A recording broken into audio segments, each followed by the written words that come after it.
Bemegan, beminum, ngelawit, ngelo. Wow, rasanya dahsyat. Tertarik? Hai teman-teman semuanya, bertemu lagi ya bersama channelnya Rafa SMH. Kali ini kita akan nongki-nongki dan kita kuliner angkringan di Kota Belinggau. Karena di Kota Belinggau saat ini sudah banyak sekali ya di pinggir jalan yaitu angkringan.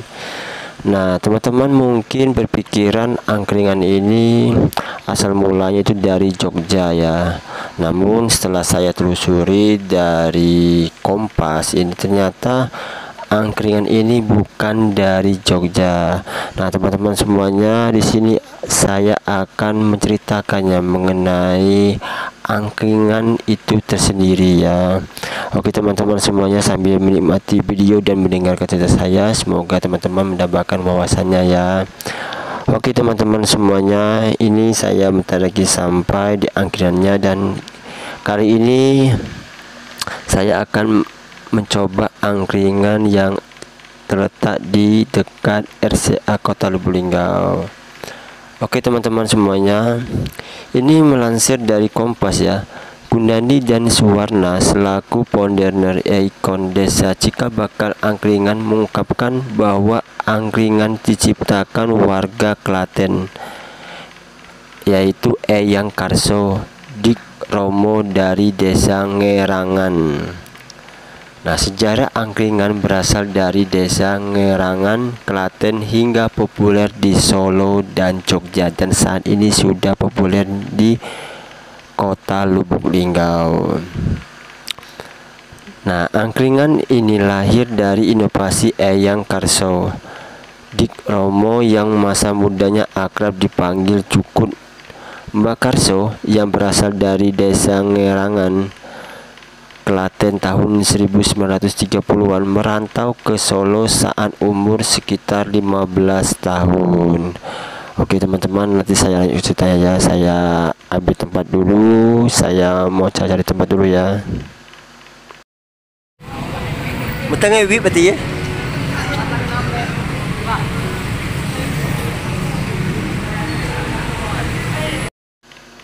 Alasannya mengapa dia ini merantau ya, karena ayahnya ini meninggal dunia sebagai sulung dari empat bersaudara. Mbak Karso merasa bertanggung jawab untuk menghidupkan keluarganya. Jadi ini lansir dari Kompasnya. Ini menunya ya teman-teman semuanya. Nah sampai di Solo ini ia bertemu dengan Mbah Wono. Pertemuan dengan Mbah Wono merupakan awal dari sejarah angkringan. Nah teman-teman, ini ya asal mula angkringan.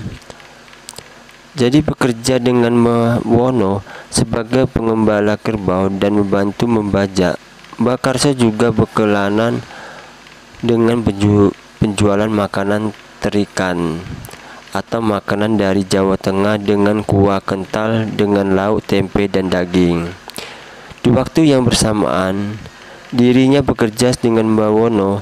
Mbak Karso juga ditawari ikut berjualan terikan, memodalkan pikulan tumbuh atau alat untuk berjualan makanan. Dan saat itu Mbak Karso mulai berbisnis makanan. Oke teman-teman, ini saya mau mencoba dulu ya kulinernya. Rasanya dahsyat.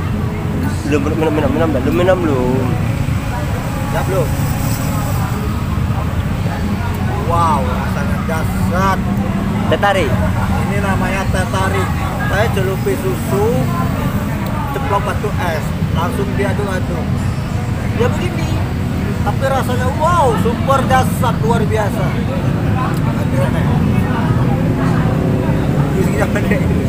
Terowongannya saya tuh. Ini kita ada bandrek teh angkringannya. Wow, banyak sekali ya. Di jalan nyampe DM.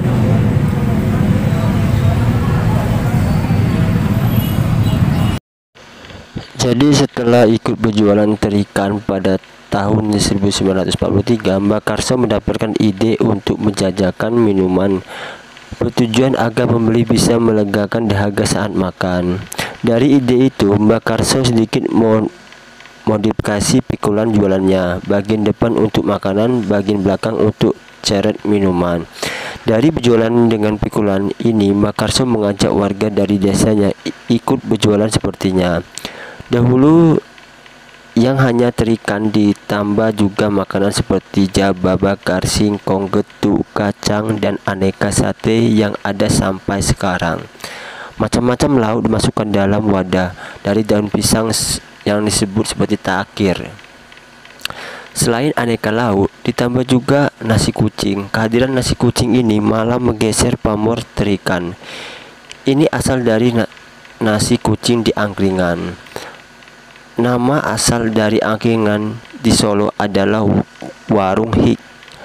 Asal muasal nama unik ini memiliki beragam versi ya. Ini banyak berbagai versi ya. Ada yang menduga dari cara berjualannya menjajakan makanan dengan sehutan hiek. Ada yang bilang pembelinya senjawa seperti itu. Versi lain, saat penjual tersandung mengatakan hiek. Jadi tidak pasti asal kata hik itu. Ini diungkapkan oleh Suwarna ya. Jadi kepopuleran warung hik di Solo pada tahun 1940-an akhirnya merambah ke Yogyakarta pada tahun 1950-an. Baru nama angkringan ini lahir. Jadi penyebaran angkringan di Indonesia. Selain angkringan, sebutan lain dari Yogyakarta adalah wedangan, warung koboi, dan sego kucing. Setelah dari Yogyakarta, angkringan juga ada di Semarang. Karena Yogyakarta banyak pendatang, akhirnya angkringan meluas di Indonesia. Pada tahun 1970-an, pedagang angkringan beralih dari pikul menjadi gerobak.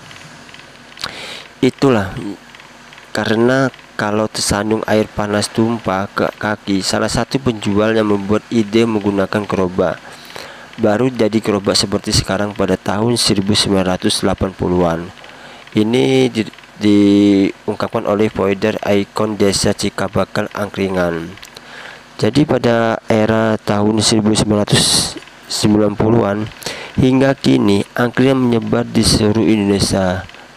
Sebab banyak pendatang yang ada di Yogyakarta ini ya, termasuk di kota Lubulingga sudah banyak sekali ya angkringannya. Nah, perkembangan angkringan sekarang tidak hanya di Indonesia. Gunandi dan Suwarna mengatakan bahwa ada mahasiswa dari Yogyakarta menjual angkringan di Jepang, Australia, dan Swedia. Nah, pada tahun ini tepatnya 26 Februari, ini nggak disebutkan ya tahunnya, Desa Ngerangan resmi menjadi Desa Cikabakal Angkringan. Nah, teman-teman semuanya, ini karena kita ini beranggapan ya angkringan itu kebanyakan dari Jogja, karena Jogja itu terkenal dengan angkringannya. Ternyata setelah saya telusuri, ternyata bukan dari Jogja, teman-teman semuanya. Semoga teman-teman semuanya mendapat pengetahuan ya. Nanti saya lanjut ceritanya ya. Hah? Sian urangannya gue. Iya. Langsung ya. Kamu berjalan di sini, ha? Sok. Ya kayak kalau dia murah besin itu kecil. Dia murah pesa ya kawan dong pesa. Nah, kemana yang ngatur lah? Awal lah Koyus. Ngangkat sini naik Wih, mau juga omongan adalah doa, omongan. Pernah ada ngomong? Ngomong 40 kali ngomong itu Yus. Ju, aku namanya miskinnya Ju. Cool. Lebih dari 100 kali ngomong loh. Cuman mungkin di HP 40 kali. Lebih rasa tahu legang tuh. Nah, omongannya tuh ngaji. Enggak ada tahu enggak. Udah habis tahu kita lebih aku enggak. Kan enggak banyak bayar. Bulan 5 2000 duit follow. Nah, semenjak kalau itu HP gue beli aja. Omongan tuh onjo. Masuk bulan tuh tahun 2001 omongan tuh HP tes isi terkabul lah. Namanya halah tuh dapat ya. Belum rezeki, Bang. Belum temu jodoh. Tapi kalau mau ngomong pesanya juga pesanya. Biar namanya lebih diarah. Lebih kecangnya itu kabul. Ngomong pesanya pesenya.